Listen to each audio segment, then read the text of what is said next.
Assalamualaikum warahmatullahi wabarakatuh. Bismillahirrahmanirrahim. Alhamdulillahi rabbil alamin. Wa bihi nasta'inu ala umurid dunya waddin. Wassalatu wassalamu ala asyrafil anbiya'i wal mursalin. Sayyidina wa habibina wa syafi'ina wa qurrati a'yunina wa maulana Muhammadin wa ala alihi wa ashabihi wa dzurriyyatihi ajma'in, amma ba'd. Asyhadu an la ilaha illallah wa asyhadu anna Muhammadar Rasulullah wa ufawwidu amri ilallah innallaha basirum bil ibad. Hasbiyallahu la ilaha illa huwa alaihi tawakkaltu wa huwa rabbul arsyil azim. Qala Allah Ta'ala fi kitabihil karim hikayatan an nabiyillahi Musa alaihi salam. Rabbi syrah li sadri wa yassir li amri wahlul 'uqdatam min lisani yafqahu qawli. Para asatidzah, para ibu-ibu sekalian, hafizani wa hafizakunallah, bil khusus segenap pengurus Majelis Ta'lim Fatimah dan Sahibatul Bait Ibu Hajah Muzdalifah, yang semoga beliau beserta keluarga besarnya, pengurus Majelis Ta'lim Fatimah dan jamaahnya, semoga semuanya saja selalu dalam naungan rahmat, barokah, perlindungan serta bimbingan Allah Subhanahu wa Ta'ala. Amin Allahumma amin insyaallah. Dan tentu saya doakan semoga kemuliaan ibu-ibu sekalian selalu dijaga dan ditingkatkan terus oleh Allah Subhanahu wa Ta'ala sebagai seorang muslimah, sebagai seorang istri, sebagai seorang ibu, dunia hingga surga. Amin Allahumma amin insyaallah. Allahumma inna nas'aluka ilman nafi'ah wa rizqan thayyibah wa amalan mutaqabbalah wa fatahallahu lana futuhal arifin. Allahumma inna na'udzubika min ilmin la yanfa' wa amalin la yurfa' wa qalbin la yakhsha' wa du'a ila yusma'. Allahumma ati anfusana taqwaha wa zakkiha anta khairu man zakkaha anta waliyuha wa maulaha. Amin Allahumma amin insyaallah. Masih melanjutkan kajian kita. Sekarang insyaallah kita akan membahas tentang ketentuan-ketentuan mengenai hibah. Mungkin dulu pernah saya kasih prolog, ini mungkin akan lebih detail lagi kita sampaikan bahwa perpindahan hak harta dari orang tua, hibah, bukan ghibah, hibah. Ya. Perpindahan hak dari orang tua kepada anak itu ada 3 cara. Dulu sempat saya singgung ya, ini mau saya lebih detailkan lagi insyaallah. Yang pertama bisa melalui nafkah. Yang kedua bisa melalui hibah atau hadiah. Yang ketiga bisa melalui waris. Yang pertama bisa melalui nafkah. Kalau nafkah berarti sesuai dengan kebutuhan. Kalau sesuai dengan kebutuhan berarti masing-masing anak bisa berbeda-beda sesuai dengan kebutuhannya. Anak pertama sama anak kedua, anak ketiga bisa berbeda. Yang kuliah di Jogja, di Solo sama di Semarang tentu berbeda. Jurusannya beda, kebutuhannya beda, ya berarti sesuai dengan kebutuhannya. Itu namanya nafkah. Yang kedua, hibah atau hadiah. Kalau hibah atau hadiah itu asasnya harus sama, baik anak laki maupun anak perempuan. Dan ini diserahkan semasa orang tua masih hidup. Ini akan kita bahas mengenai hibahnya itu ya, mengenai hibahnya itu. Saya ulang ya, kalau hibah asasnya harus sama, baik anak laki maupun anak perempuan. Jadi nggak ada beda. Dan itu diserahkan kepada si anak pada saat masih hidup orang tua. Kalau sudah mati namanya waris. Kalau pesannya dieksekusi untuk setelah mati berarti wasiat, batal wasiat kalau kepada anak. Ya. Kemudian yang ketiga melalui waris. Kalau waris berarti ketentuannya harus ada yang mati dulu. Jadi orang tua harus meninggal dulu, baru nanti hartanya yang belum dihibahkan, yang belum dihadiahkan, yang belum dinafkahkan itu dihitung sebagai waris. Yang belum dipindahkan lah, yang masih menjadi milik si mayit, ya itu maka dia dibagi secara waris setelah dipotong biaya operasional pemakaman, setelah dibayar hutang kalau ada, setelah ditunaikan wasiat. Baik, kali ini kita akan membahas mengenai hibah ya. Saya berangkat dari kitab Takrib atau Fathul Qarib. Al-Qadhi Abi Syuja' rahimahullah dalam matan takribnya berkata, wa kullu ma jaza bai'uhu jaza hibatuhu. Setiap yang boleh diperjualbelikan maka boleh pula untuk dihibahkan. Nah, jadi selama hal itu masih bisa diperjualbelikan, berarti masih boleh pula untuk dihibahkan. Wala talzamul hibatu illa bil qabdi. Dan tidak jadi hibah itu kecuali dengan penerimaan. Nah, tunggu dulu. Ibu-ibu suami ngomong, termasuk suami ke istri ya, termasuk suami ngomong ke ibu-ibu, misalnya ya, udah mah mobil buat kamu. Ibu diam aja, berarti belum ada penerimaan. Berarti hibahnya belum terjadi itu. Kalau suami meninggal masih dihitung waris. Ya. Tapi kalau ibu begini, udah mah mobil buat kamu. Oke. Ya, sudah ada qabul namanya. Sudah ada. Boleh, tidak apa-apa.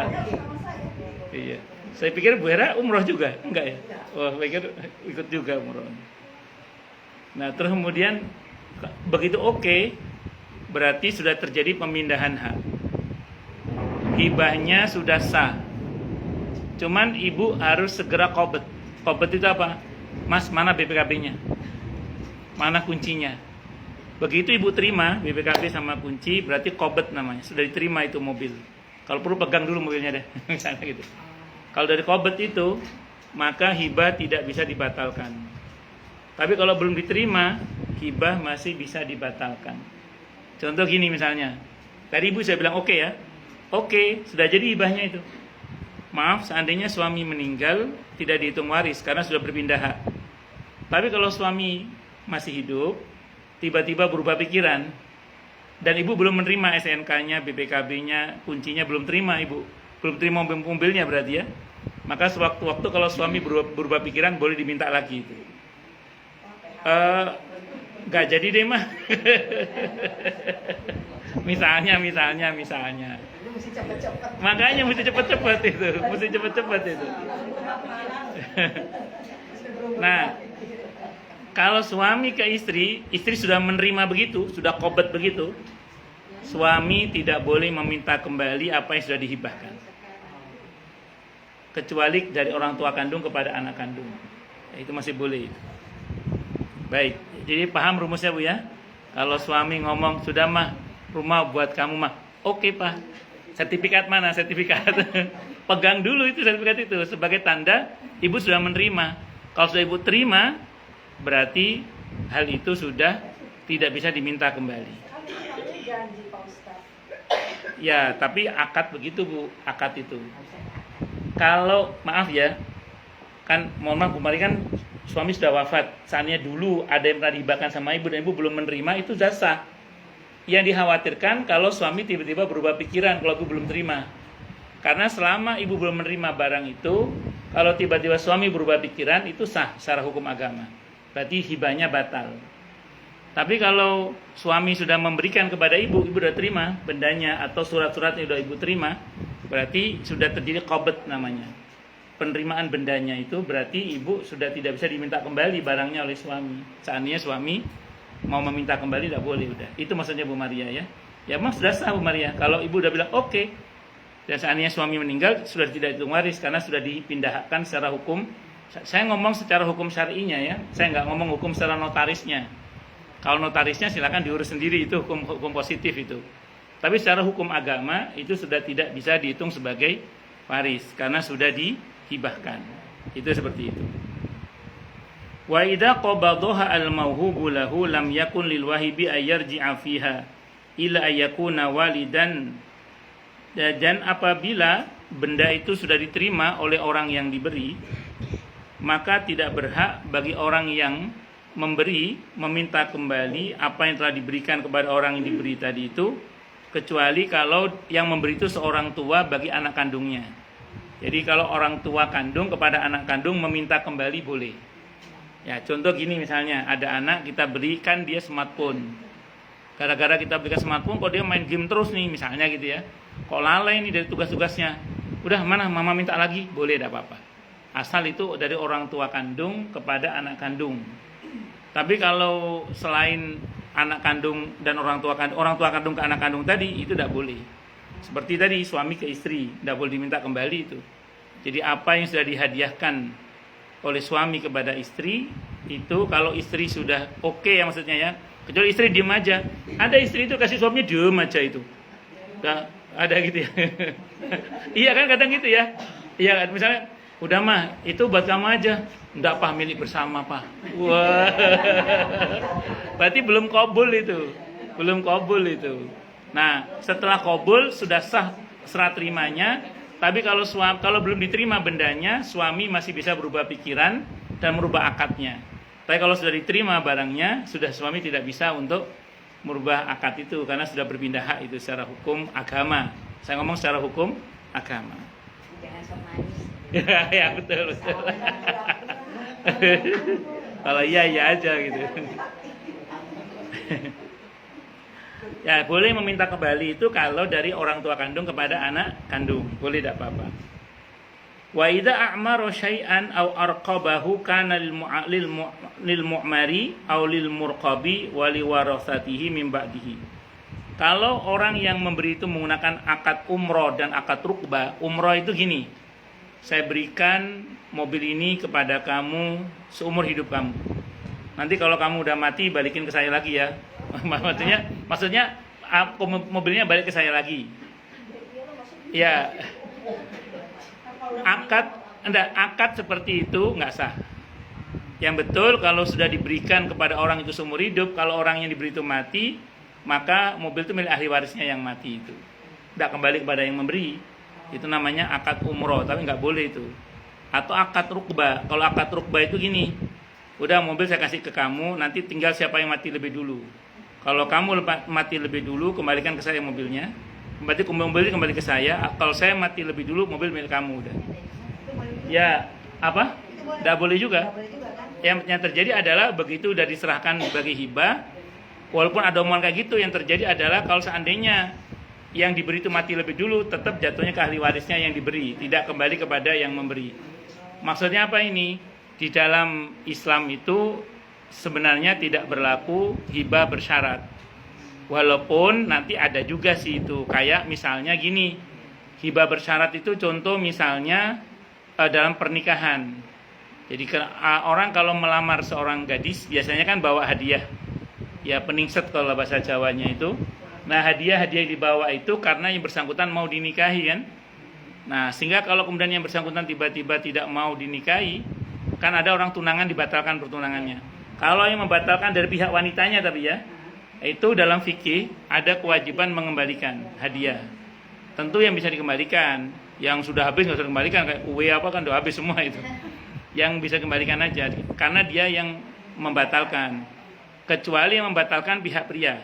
Nah, itu beda bab nanti. Walaupun nanti tidak semua ulama sepakat juga sih. Cuman itu masuk dalam kategori hibah bersyarat yang dibenarkan dalam syariat. Itu seperti itu. Ngoten nggih, jadi ini kategorinya hibah bersyarat. Penjelasan tentang hibah ini. Hibah adalah memiliki sesuatu barang dengan akad tertentu tanpa ada kompensasi dan terjadi ketika masih hidup. Karena kalau dieksekusi setelah mati namanya apa tadi? Wasiat. Belum waris, wasiat. Jadi gini, contoh gini misalnya. Nanti rumah ini buat kamu. Toko sana buat kamu. Tapi nanti selama mama mati. Nah, jadi itu namanya wasiat. Itu nggak berlaku. Yang berlaku hukum waris. Kecuali yang diberi wasiat itu adalah orang yang tidak mendapat bagian warisan. Nah, baru boleh wasiat, itu pun maksimal sepertiga dari total harta. Nggak boleh lebih dari sepertiga total harta. Nah, itu ketentuannya itu begitu. Lanjut. Terus dalil mengenai hibah adalah firman Allah Ta'ala di surah Al-Ma'idah ayat 2 itu. Wa ta'awanu 'alal birri wat taqwa. Dan saling tolong menolonglah kalian dalam kebaikan dan ketakwaan. Dalam hadis disebutkan dari Abi Hurairah radhiyallahu an, Rasulullah Muhammad sallallahu alaihi wasallam bersabda, "Ya nisa'al muslimat, ya nisa'al muslimati, la tahqiranna jaratan li jaratiha walau firsina syatin." Wahai para wanita muslimah, janganlah salah seorang di antara kalian meremehkan tetangganya meskipun pemberiannya hanya berupa kaki domba. Ini hadisnya riwayat Bukhari dan Muslim. Maksudnya kita disuruh peduli untuk berbagi. Gitu. Nah, ini konteksnya sebenarnya kalau hadis ini lebih kepada hadiah sebenarnya konteksnya. Tapi ini ditarik juga pada dalil masalah hibah. Karena memang ada kemiripan di antara keduanya. Hanya bedanya gini Bu. Kalau hadiah atau sedekah itu tidak wajib ada akad. Kalau hibah harus ada akad kalau hibah. Kalau sedekah atau hadiah tidak wajib ada akad. Contoh misalnya, saya berharap ridho Allah nyumbang masjid. Itu antara saya dengan pengurus masjid nggak usah ada akad. Pak, saya nyumbang masjid. Oh ya, saya terima, nggak harus. Dan nyumbang aja. Itu namanya sedekah. Atau hadiah. Ibu-ibu ngasih hadiah kepada seseorang dalam rangka untuk memuliakan orang itu dalam bentuk sarung, baju atau apalah misalnya. Nah, ibu nggak harus ngomong, Pak Ustadz ini hadiah dari saya, nggak harus ngomong, nggak harus. Nah, itu sah sebagai hadiah. Jadi bukan berarti terus gini, kemarin Pak Ustadz pas saya beli sarung belum ngomong saya terima, berarti bisa saya minta kembali sarung itu. Tak pelorot sarung, tidak bisa begitu. Paham maksudnya ya? Karena sudah hadiah itu nggak harus ngomong kalau hadiah. Beda sama hibah, itu bedanya. Jadi makanya hibah diatur di sini. Sementara kalau hadiah atau sedekah itu nggak harus ngomong, nggak harus ngomong ini saya hadiahkan buat kamu, ini saya sedekahkan untuk kamu, nggak harus ngomong. Kalau sedekah atau hadiah, walaupun tidak ada ijab qabul, asal sudah ada penerimaan, ya sudah berarti sudah sah. Itu seperti itu. Hanya saja begini, kalau seandainya misalnya gini, ibu meniatkan ini mau dikirim ke si fulan misalnya. Tapi belum dikirim, baru rencana mau dikirim sebagai hadiah. Tiba-tiba si fulan itu pindah alamat misalnya, atau enggak dapat kabar ternyata sudah enggak ada di situ lagi. Oh ya udah enggak jadi kita pindahkan, kita kasih yang lain aja. Boleh enggak apa-apa. Kenapa? Karena belum ada penerimaan. Jadi selagi belum ada penerimaan, hadiah, sedekah atau apalagi hibah ya, memang belum ada akad, itu masih boleh untuk diambil kembali, tidak ada masalah karena belum ada penerimaan. Itu kalau udah dikirim, udah diterima, terus jangan terus dikatakan kemarin nggak ada akad, ya berarti masih sah untuk diminta kembali. Tidak bisa begitu. Itu kalau hadiah atau hibah sudah sah, begitu diterima sudah nggak bisa diminta kembali. Nah, beda dengan hibah. Kalau hadiah dan sedekah tidak harus ada akad. Kalau hibah harus ada akad. Itu bedanya itu aja sih. Nah, makanya tadi kalau biasanya sih kalau hibah berkaitan dengan sesuatu yang lumayan besar lah biasanya. Mau menghibahkan rumah, menghibahkan mobil misalnya, atau menghibahkan perhiasan misalnya. Biasanya gitu. Walaupun bisa saja di akad sodako juga bisa. Gitu. Jadi kalau misalnya suami tahu-tahu ngasih, nggak ada akad apa-apa, ibu anggap sodako juga nggak apa-apa. Lagi sodako kali suami terima aja deh misalnya. Itu seperti itu. Tapi begitu diterima sudah sah. Gitu. Infak itu payungnya. Infak itu maknanya distribusi harta. Dia bisa zakat, dia bisa sodako, dia bisa hadiah, bisa hibah, bisa macam-macam. Infak itu nama umum Bu Haji. Nama Bu Haji. Distribusi harta itu namanya infak. Distribusi harta itu namanya infak. Distribusi harta itu. Oke. Jadi dia bedanya ya Bu ya, hibah sama hadiah ya. Kalau hibah dan hadiah nggak harus ada omongan. Ya, yang penting ada penyerahan, diterima, ada selesai, nggak harus ngomong, nggak harus ini apa sedekah saya ini. Jadi jangan ibu mau apa skin curis untuk masjid terus saya belum berakad nih sama dia masjid, tidak usah. Tidak harus kalau sedekah kasih kecuali nanti kalau berkaitan dengan wakaf, berkaitan dengan zakat, itu sebaiknya ngomong karena mustahiknya tertentu soalnya. Itu seperti itu. Kalau hibah nggak usah tertulis. Akadnya Bagus. Tertulis lebih baik. Tidak pun secara hukum sah. Sebenarnya dalam Islam, dalam akad hibah, keberadaan saksi, keberadaan hitam di atas putih itu bukan keharusan dalam keabsahan akad. Namun lebih baik ada, khawatirnya nanti di belakang hari terjadi ya kasus misalnya. Contoh gini, nun sewu nggih, misalnya di antara jenengan anaknya perempuan semua, kayak Bu Hera kan perempuan semua anaknya itu misalnya. Sehingga ada kalau suami sih aman ya, karena suami saudaranya muslim. Ya, berarti aman lah ya. Yang dari Bu Hera yang enggak aman. Ya, jadi kalau maaf semoga Bu Hera panjang umur yang barokah insyaallah. Andaikan beliau wafat, kemudian putrinya kan perempuan semua, otomatis saudari-saudarinya Ibu Hera itu mendapat bagian waris dari hartanya Bu Hera. Bukan dari harta suami, dari hartanya Ibu Hera. Nah, khawatir terjadi konflik, maka mumpung Ibu Hera masih hidup, pada sebagiannya misalnya sudah dihibahkan kepada putri-putrinya. Nah, supaya aman, betul-betul aman, tidak ada konflik, dipindah namakan, dibalik namakan, tidak ada masalah. Itu tapi tidak menjadi sebuah keharusan. Itu lebih kepada supaya di belakang hari tidak terjadi masalah. Khawatirnya ada yang menuntut, gitulah khawatirnya itu. Tapi kalau seandainya dirasa aman, insya Allah nggak ada masalah, ya sudah aman berarti. Kayak dari jalur suami kan aman karena non muslim tidak bisa mendapatkan bagian waris dari seorang muslim dalam hal ini. Itu begitu. Wallahu a'lam bishawab. Apa nggih? Rukun hibah sekarang. Rukun hibah itu yang pertama adanya wahib, orang yang memberi. Yang kedua mauhub, mauhublah orang yang diberi hibah. Harus ada yang memberi dan harus ada yang diberi. Kalau salah satu tidak ada ya ini bukan hibah namanya. Harus ada dua-duanya. Yang ketiga ada mauhub, barang yang dihibahkan. Yang pertama wahib, orang yang memberi. Yang kedua mauhublah yang diberi, orang yang diberi maksudnya. Yang kedua, pertama yang memberi, yang kedua orang yang diberi, yang ketiga sesuatu yang diberikan. Mauhub itu sesuatu yang dihibahkan atau diberikan. Nah, Bapak mau hibah apa? Nggak ada, ya nggak bisa hibah apa, nggak ada. Harus ada yang dihibahkan. Ada Ustaz hibah apa? Hibah utang. Naudzubillah. Terus yang keempat sighat. Sighat ini ijab dan qabul. Harus ada ijab dan qabul. Ma, ini buat kamu ya. Oke Pak, sudah sah. Nah, tapi kalau belum diterima barangnya, suami bisa berubah pikiran dan akad bisa diralat. Itu seperti itu. Makanya kalau udah oke, langsung minta mana Mas BPKB-nya, mana STNK-nya, mana kuncinya, terima langsung. Bahwa setelah itu taruh lagi, tidak ada masalah. Yang penting terima dulu. Qobet namanya itu. Ganti nama boleh, tidak ada masalah, aman itu. Syarat orang yang memberi hibah. Yang pertama, barang yang diberi telah dimiliki. Kalau bukan miliknya tidak boleh.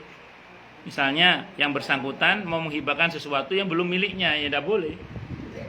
Ya, tangga nih. Harus yang diberikan adalah yang sudah jadi miliknya itu. Kemudian kreditan bagus. Gini. secara hukum Islam, saya ngomong hukum Islam dulu Bu ya. Secara hukum Islam, kalau akadnya jual beli secara kredit, begitu deal akad, ada pembayaran DP dan macam-macam, maka itu sudah sah pemindahan haknya. Yang tersisa antara dia dengan Pak D, Pak developer, atau Pak leasing, itu adalah hutang uang. Hutang uang. Ya kan gini, ada orang beli rumah, mau cash tidak punya duit. Ya, akhirnya dia datanglah ke Pak leasing itu. Kan dia datang ke Pak D, Pak developer, terus dia nggak punya uang cash, datang ke Pak leasing kan. Nah, terus kemudian dalam pembayaran nyicil itu yang tersisa adalah hutang uang, bukan hutang rumah lagi. Rumah itu sudah berpindah hak karena sudah terjadi akad jual beli. Ya, jadi akad jual beli dalam kredit itu sudah berpindah hak. Secara hukum agama itu sudah bisa dialihkan, termasuk dihibahkan. Tapi apa yang mau orang dihibahi sesuatu yang memang belum selesai kreditnya misalnya. Ya itu kan pertanyaannya itu. Kalau itu masih di dalam itu kredit seperti ini sekarang orang tuanya meninggal itu kan bukan yang hibah itu jadi hibah utang buat anaknya jadi kelanjutan Iya, tapi ada juga kan di sistem perbankan tertentu langsung lunas. Ya. Ya. Kalau nggak salah. Baru lunas atau BPN? Ya, ada yang begitulah, ada yang begitu. Jadi kalau orang tua, kalau yang kredit itu meninggal langsung lunas, dianggap lunas. Itu. Dato bang apa itu? Tidak ngerti saya. Saya termasuk yang nggak ke Pak Le saya. Kemudian yang Lunas kalau nggak salah. ya pokoknya ada yang begitu ya, ada ya. Saya pernah tahu ada yang begitu, ada begitu. Yang kedua, yang memberi hibah diizinkan oleh syariat untuk melakukan transaksi. Hibah yang tidak sah adalah dari anak kecil, tidak sah. Kemudian dari orang gila juga tidak sah. Dan orang yang sedang diboikot karena utang itu juga tidak sah. Jadi anak kecil menghibahkan sesuatu kepada orang lain itu tidak sah hibahnya. Makanya gini, pernah anak saya itu pulang membawa mainan yang berharga. Istri saya tahu ini bukan mainan anak saya, tanya, dari mana? Dikasih sama si fulan. Kasih lagi ya, jangan diambil. Ini ibunya tidak tahu. Ini kan barang mahal ini. Ya, kamu diberikan karena dia nggak tahu. Sudah dikembalikan lagi. Oleh istri saya suruh balikin. Kenapa? Karena tidak sah. Karena itu jenis hibah yang cukup mainan yang cukup mahal lah. Yang tahu kan ya istri saya itu tahu gitu. Nah, kecuali yang sepele-sepele kayak permen atau apa yang notabene andaikan orang tuanya tahu tidak ada masalah lah. Ini kan mainan yang bagus. Nah, orang tuanya belum tentu tahu. Kecuali orang tuanya tahu dan mengizinkan, silakan. Kalau tidak tahu jangan. Maka oleh istri saya disuruh mengembalikan. Kenapa? Karena jenis mainan yang berharga. Nah, kalau jenengan punya cucu kok datang bawa mainan yang kita tahu ini bukan mainan dia, tanyakan dari mana ini. Kalau dikasih teman sekolah mah misalnya, sebentar, ini kan mainan mahal ini. Sama mama mau nanya sama orang tua dulu, atau langsung aja besok kembalikan ya, ini orang tuanya tidak tahu, ini mahal deh. Ini jadi dikembalikan aja ya, jangan, kecuali memang orang tuanya tahu, enggak apa-apa ambil aja, kita ada 18 kok di rumah. Oh ya wes. misalnya sombong amat itu ya. misalnya kecuali memang dibagi sekelas, memang berarti sengaja dari rumah orang tuanya tahu, berarti itu enggak apa-apa, berarti memang sengaja dibagi semua, memang itu tidak ada masalah. Terus syarat orang yang diberi hibah mau hublah adalah orang yang bisa memiliki barang. Hibah tidak sah diberikan kepada bayi yang masih berada dalam kandungan karena belum bisa memiliki, atau kepada hewan karena kepemilikan tidak bisa dipindahkan kepada mereka. Itu seperti itu. Ya, catatan, hadiah untuk anak kecil dan orang gila bisa diterima oleh walinya. Jadi kalau misalnya saya hibahkan harta saya kepada anak saya masih dalam kandungan, tidak sah. Atau saya hibahkan rumah saya ini untuk kucing misalnya, nggak bisa karena kucing tidak bisa. Tapi kalau kepada pengurus kucing tidak apa-apa, ya kan ada pengurusnya. Jadi kalau misalnya ada yayasan ngurus binatang terlantar misalnya, kita hibahkan kepada mereka tidak ada masalah. Tapi kalau kepada kucingnya tidak boleh. Itu seperti itu, karena kucing tidak bisa menerima hak kepemilikan. Kalau anak kecil dan orang gila bisa, tapi melalui walinya nanti. melalui walinya. Jadi misalnya ada anak yatim, ibu mau kasih misalnya beasiswa sekolah atau sepeda atau apalah gitu ya. Nah, ibu bisa berakad melalui walinya. Jadi orang yang mengampu dia gitu. Kalau orang gila juga sama. Kan ada yayasan, maaf, orang gila itu ya. Nah, itu bisa melalui yayasannya. Nah, tolong nanti diberikan ya kepada orang-orang yang ada di sini. Boleh tidak apa-apa melalui walinya lah, orang yang mengampu dia. Syarat barang yang dihibahkan yang pertama barangnya maklum, diketahui ya. Hibah dari sesuatu yang tidak jelas tidak sah. Misalnya kamu mau nggak saya kasih apa? Tuyul. Bisa masuk tuyul kan nggak jelas ini. Jadi harus sesuatu yang jelas misalnya. Oh, emang ada satu orang ngasih tuyul? Ada. Jadi saya pernah ada jamaah cerita ketika naik ojek di daerah Jogja katanya, daerah Gunung Kidul apa Parangtritis saya nggak tahu itu. Dia naik ojek di Jogja itu, tukang ojeknya itu nawari, Bu mau beli tuyul nggak katanya. ada selebarannya, mau beli tuyul nggak ini? Allahu Akbar, ya mbuh bener apa gak? Ya kan makanan nggak jelas nggak boleh. Di samping ya nggak bener juga. Terus kemudian yang kedua, barangnya suci. Hibah berupa anjing atau babi tidak sah, atau sesuatu yang najis itu tidak sah. Ya, terus bagaimana? Ya sudah, suruh ngambil aja udah itu. Ulimar itu ambil aja udah. Jadi nggak usah pakai akad hibah, suruh ambil aja. Misalnya ada orang butuh untuk pupuk kotoran binatang, misalnya ambil aja, tidak ada masalah. Tapi kalau itu sudah jadi kompos, sudah kita proses dan ada biaya untuk semua itu kita jual, tidak ada masalah karena sudah menjadi asas manfaat nanti itu. Kemudian yang ketiga, barangnya bisa diserah terimakan. Kalau nggak bisa diserah terimakan, maka tidak bisa disebut dengan hibah namanya. Itu seperti itu.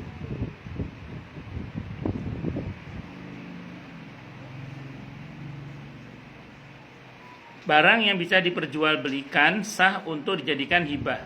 Sedangkan barang yang tidak boleh diperjualbelikan tidak sah untuk dijadikan hibah.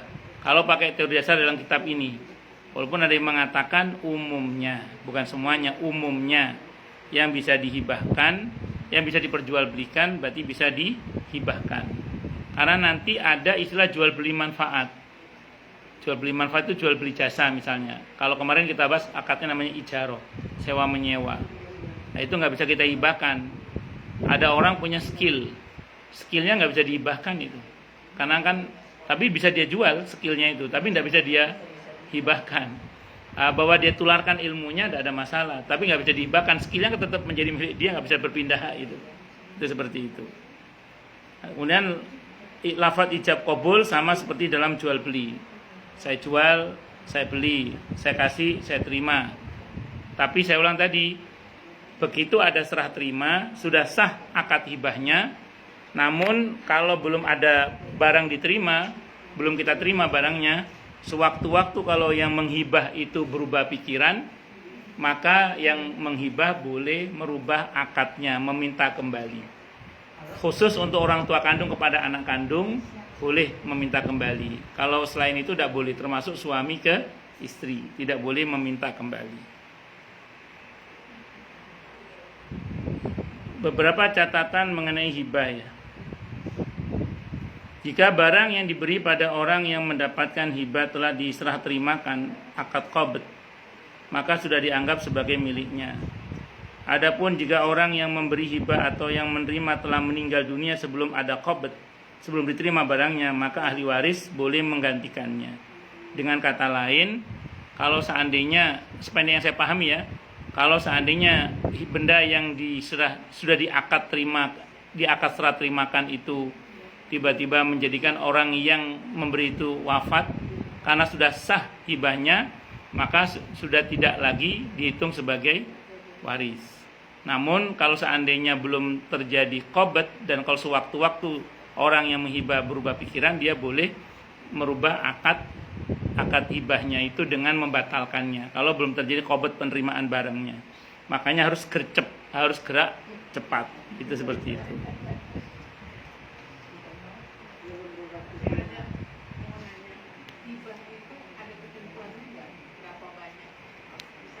Bagus. seluruhnya Hmm. boleh atau ada aturan-aturan. Bagus. Kalau hibah kepada anak atau hadiah kepada anak itu tidak ada ukuran maksimalnya.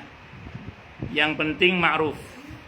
Ma'ruf itu kebaikan yang trek dan ruang dan waktu.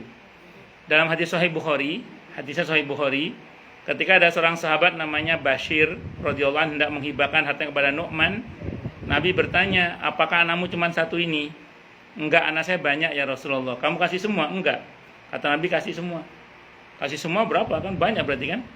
Nah, itu perintah itu. Nah, makanya dalam masalah hibah tidak ada batas. Kalau kepada anak ya, tidak ada batas sepertiga maksimal harta. Yang ada batas maksimal sepertiga harta itu kalau kepada selain anak. Pertanyaan berikutnya, kalau kepada istri bagaimana? Sependek yang saya pahami juga, kalau kepada istri itu ada ukuran namanya ma'ruf. Ma'ruf itu kebaikan yang terkait dengan ruang dan waktu. Jadi kalau dirasa memang patut untuk menerima semua, tidak ada masalah. Misalnya gitu ya, silakan aja, tapi dengan segala konsekuensinya. Kalau sewaktu-waktu, maaf, misalnya ada hal-hal yang tidak diinginkan, ya tanggung risikonya. Sambil contoh gini misalnya, ini contoh. Seorang suami merasa tidak punya kecakapan untuk mengelola harta. Maka diserahkan kepada istrinya untuk mengelola. Dengan keyakinan, toh nanti juga buat anak-anak saya juga kan. Mikirnya gitu, silakan aja, tidak ada masalah. Misalnya dia mau memindahkan semuanya kepada istrinya. Ya seandainya itu terjadi. Tapi dengan segala konsekuensi. Nah, naudzubillah ya, kalau tiba-tiba terjadi hal yang tidak diinginkan, ya bisa saja terjadi ya tidak sesuai dengan harapan. Itu tanggung risikonya kalau mau begitu. Tapi kalau di luar itu, berarti di luar anak, di luar istri, di luar orang tua, di luar terutama sampai orang tua ya, itu harus ada ketentuan maksimal. Yang saya tahu sih maksimal sepertiga total harta. Jadi kalau hibah lebih dari itu dilarang oleh syariat. Ini didasarkan pada sebuah hadis dari Sa'ad bin Abi Waqqas radhiyallahu anhu ketika beliau mau menginfakkan seluruh hartanya di jalan Allah. Kata Nabi tidak boleh. Begitu sepertiga, kata Nabi cukup. Kalimat Nabi apa? Kamu meninggalkan anakmu dalam keadaan berkecukupan lebih baik daripada kamu meninggalkan dalam keadaan kekurangan sehingga karena dia minta-minta ke sana kemari. Jadi yang Nabi jaga itu bagaimana sepeninggal dia anak-anaknya tetap terjaga, jangan sampai tidak terjaga. Makanya kalau kepada anak tidak ada batasan sepertiga. Kalau kepada istri ada diskusinya sih memang, cuman yang saya tahu untuk istri sampai dengan orang tua ya itu ukurannya ma'ruf. Tapi kalau sudah kepada saudara itu sudah ada batas maksimal sepertiga total harta misalnya. Apalagi kepada orang lain, bahkan kepada fisabilillah pun ada batasan sepertiga total harta. Wallahu a'lam bishawab.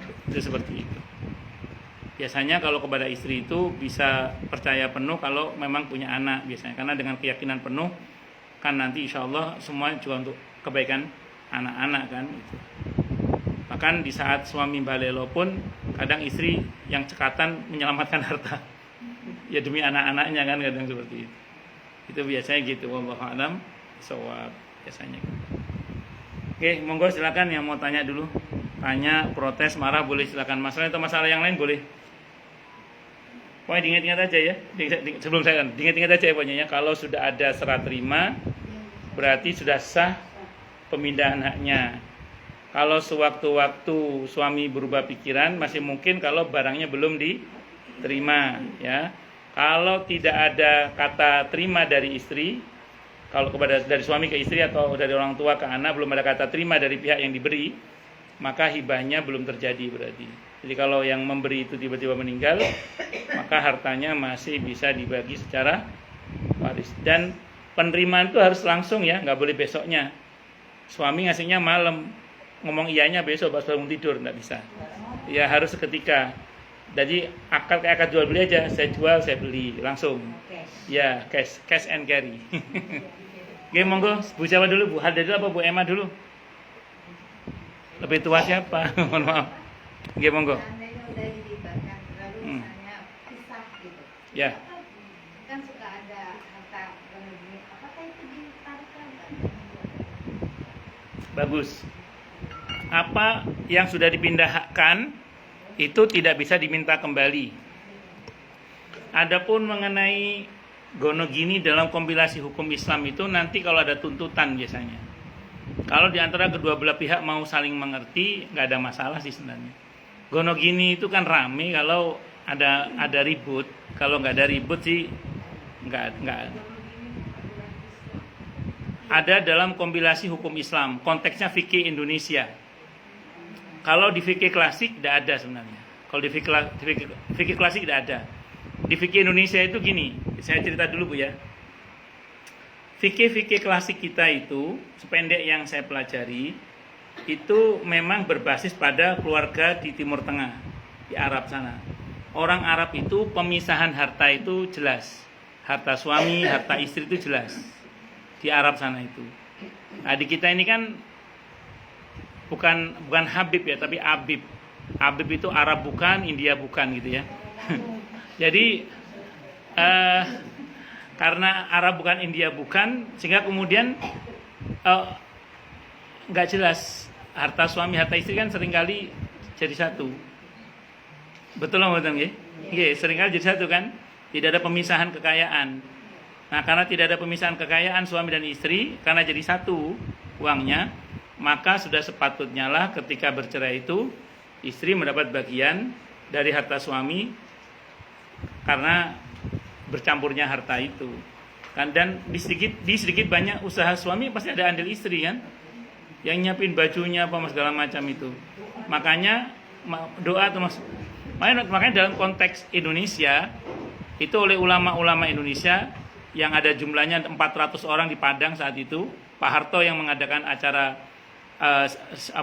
permusyawaratan para ulama di Padang saat itu untuk membuat kompilasi hukum Islam.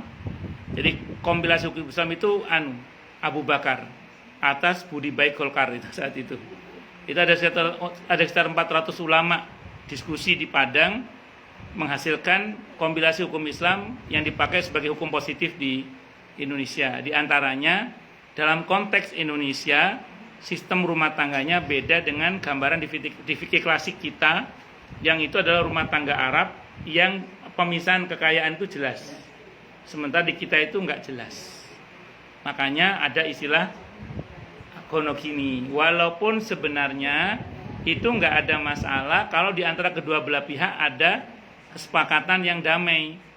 Contoh gini, suaminya ngerti, istrinya juga ngerti.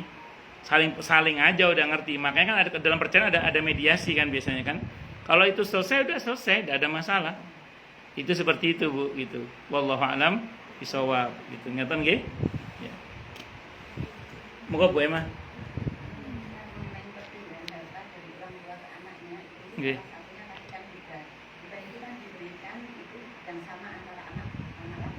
Betul. Monggo. Berilah lebih kepada anak perempuan. Nah, apakah itu merupakan hadiah gitu kan? Kan kadang-kadang kita sebagai manusia anak perempuan itu kasihan ya, misalnya perempuan paling kecil ini kadang-kadang kita ingin memberi lebih lagi seandainya kita itu memberikan lebih, apakah itu boleh kita klasifikasi sebagai hadiah? Nggih. Sependek yang saya pelajari dalam fikih Islam, prinsip hibah harus sama dulu, itu dulu ya, harus sama dulu. Boleh memberi lebih kepada salah satu anak asal ada alasan syar'i.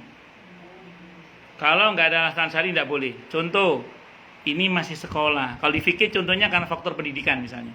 Ini masih kuliah, ini masih sekolah, ini belum mandiri. Bapak kasih dia lebih banyak, harus ketahui nih. Nah, itu tidak ada masalah. Itu namanya ada alasan syar'i. Atau misalnya dia berkebutuhan khusus sehingga butuh misalnya terapi, pengobatan dan macam-macam, sehingga kemudian dia butuh diberi lebih misalnya. Atau misalnya dengan pertimbangan karena gini, misalnya dikumpulkan semua anak-anak misalnya, bapak kasih ini semua rata kecuali adikmu ini karena dia rela berhenti dari bekerja demi merawat bapak kasih lebih dia. Nah, jadi ada pertimbangan karena dia rela berhenti bekerja demi merawat orang tuanya misalnya, boleh tidak apa-apa. Yang penting ada alasan syar'i. Jangan tidak ada alasan. Nah, kalau nggak ada alasan tidak boleh. Kalau ada alasan syar'i boleh. Kalau di fikih itu contoh karena tadi faktor pendidikan misalnya. mungkin faktor kebutuhan khusus misalnya, atau tadi misalnya karena dia meluangkan waktu untuk menemani dan merawat orang tua sementara dia sampai berhenti bekerja dari pekerjaannya, itu boleh. Kalau ada alasan syar'i boleh. Kalau nggak ada alasan syar'i tidak boleh. Ngoten nggih? Wallahu a'lam bishawab. Ustaz nanya, Sebentar ini dulu nggih. Nah, monggo. Mana yang lebih baik kita memberikan kepada anak itu apa namanya, hibah atau diwariskan? Bagus. Kalau ibu masih hidup seperti sekarang ini, dan semoga panjang umur yang barokah amin insyaallah, maka ibu punya satu di antara 3 hak tadi itu. Mana yang lebih baik? Kembali pada ibu, karena ibu yang paling tahu pertimbangan maslahatnya. Contoh gini ya, ini contoh. Saya ulang, ini biasanya kasusnya kalau anaknya perempuan semua biasanya. Ada orang membaca potensi konflik. Kayak saya punya jamaah di Villa Taman Kartini, beliau membaca ada potensi konflik dari saudara-saudara beliau kalau beliau wafat. Sementara anaknya perempuan semua. Istrinya udah mulai kemerungsung gitu kan, karena bagian cuma 1/8 itu. Nah, di sini suami melihat ada potensi konflik. Maka beliau meminimalisir konflik itu dengan menghibahkan sebagian, enggak semuanya, kepada putri-putrinya yang 2 orang itu, terus kepada istrinya. Sehingga nanti seandainya beliau wafat, ini udah selesai. Paling enggak kalaupun ada yang dibagi dengan saudaranya, tidak membuat anak atau istrinya kemerungsung gitu. Nah, itu dikembalikan kepada ibu sebagai orang yang memiliki harta, apakah akan memberikannya saat hidup atau nunggu nanti ibu wafat. Tidak jelek kalau ibu mengatakan udah nanti aja nunggu waris, tidak ada masalah, silakan aja. Tapi itu pilihan hukum kalau ibu masih hidup.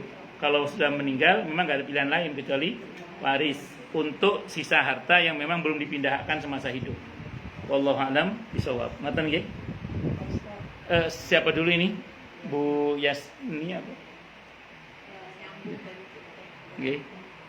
Kalau begitu di Minang ya, di Hmm. itu waris tidak berproporsi. Ya. Ini harta warisnya apa pusako tinggi, pusako rendah? Harta pusakonya apa? Harta warisnya. Makanya dia mengatakan kalau suaminya Medan, terus istrinya Padang, kaya itu katanya ya. Ya, kembalikan pada ketentuan hukum Islam. Bahwa setelah itu ada kesepakatan untuk dibagi sesuai dengan di antara kesepakatan ahli waris, itu silakan. Yang penting taati dulu ketentuan syariatnya. Monggo Bu Maria. Pak Ustaz, saya kan ada punya 2 putri dan 1 putra. Bolehkah karena alasan tertentu saya memberikan hibah itu hanya kepada putri saja? Boleh nggak? Alasannya apa? Ya, ada alasan. Oke. Kalau secara hukum tidak boleh. Jadi kalau ibu memberi 1, yang lain harus diberi semua.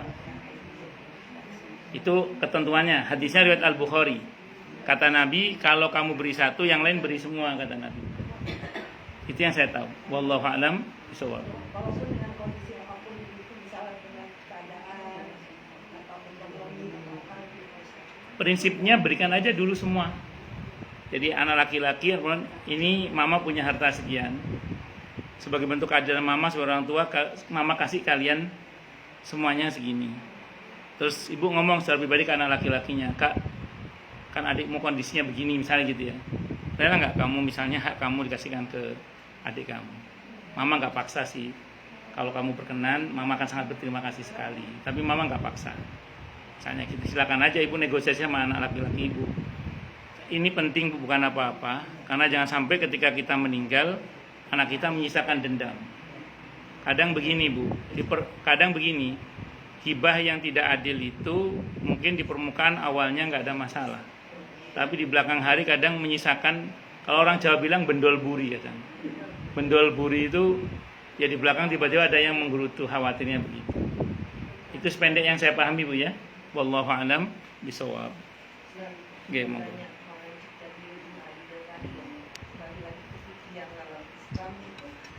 Yang pemisahan harta itu Ustaz, antara Nggih. suami dan istri. Hmm. Apakah ada dalam Islam dia mengatakan bahwa ada perjanjian pranikah? Sekarang kan perkumpulan juga. Ya, ya, ya, ya, ya. Pemisahan antara Ya, ya, ya. dan itu dalam Islam pada hadis. Boleh. Dalam penjelasan Ibnu Qudamah mengatakan orang membuat perjanjian pranikah sebelum nikah itu boleh, tidak apa-apa. Jadi perjanjian pranikah kata Ibnu Qudamah itu bermadzhab Hambali, itu boleh, tidak apa-apa. Jadi perjanjian pranikah itu boleh. Itu nanti kalau terjadi pelanggaran oleh suami dalam perjanjian pranikah itu menjadikan sebab seorang istri boleh menggugat cerai suaminya. Kalau ada pelanggaran misalnya. Kalau alasannya seperti ini, Ustaz, kalau harta kamu dan harta aku terpisah ini misalnya nih, aku tetap memberi nafkah pada dirimu. Tapi setelah itu kan itu udah hak kamu. Jadi kalau terjadi sesuatu pada suaminya misalnya, Allah alam dia terlibat pada sesuatu yang mungkin yang istrinya juga itu terlibat, itu boleh. Kalau dia sepakat. Jadi kalau di hadisnya gini, al-muslimah ala syurutihim. Orang Islam itu berdasarkan syarat yang mereka tetapkan selama tidak menghalalkan yang haram atau mengharamkan yang halal. Jadi boleh-boleh saja kalau mau, tapi ya boleh-boleh saja kalau mau. Itu dalam fikih madzhab Hambali yang saya tahu, Ibnu Qudamah yang mengatakan. Jadi perjanjian pranikah itu boleh, yang saya tahu. Wallahu a'lam bishawab. Selama tidak menghalalkan yang haram atau mengharamkan yang halal. Yang mungkin bagi Bu Maria adalah gini, Bu Maria, Ibu hibah dua-duanya, cuman Ibu kasih yang perempuan lebih banyak dengan alasan syar'i apa yang bisa Ibu sampaikan kepada anak laki-laki. Itu baru boleh itu. Tadi saya katakan memberi lebih itu boleh, asal ada alasan syar'i ya, ada alasan syar'i. Saya kira itu. Wallahu a'lam bishawab. Ya. Monggo yang lain silakan kalau ada.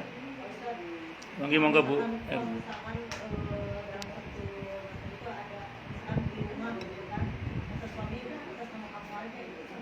Tunggu dulu, atas nama itu pinjam nama doang apa? Hasil klarifikasi. Mas, maksudnya apa ini? Tanya aja, Mas, maksudnya apa ini? Atas nama aku doang apa buat aku ini gitu. Kalau saya bilang, ya buat kamu mah. Oke, udah terima itu. Iya. Ya terserah Ibu, kan yang penting akadnya. Yang penting akadnya, nggak harus balik namanya itu. Yang penting akadnya itu. Jadi kalau udah begitu jadi tidak dibagikan ahli waris gitu. Enggak, nanti kalau misalnya suami meninggal, maka apa yang sudah dihibahkan kepada ibu dan atas nama ibu tadi, ya sudah nggak bisa dibagi waris, itu sudah hak ibu sepenuhnya. Ngoten. Andai kan tidak dibalik nama pun, asal ibu sudah oke, sertifikat ibu terima, udah nggak bisa dibalik nama, udah. Nggak bisa dibagi waris secara hukum agama ya, secara hukum agama. Wallahu a'lam bishawab. Makanya harus kalau hibah harus gercep. Monggo Bu.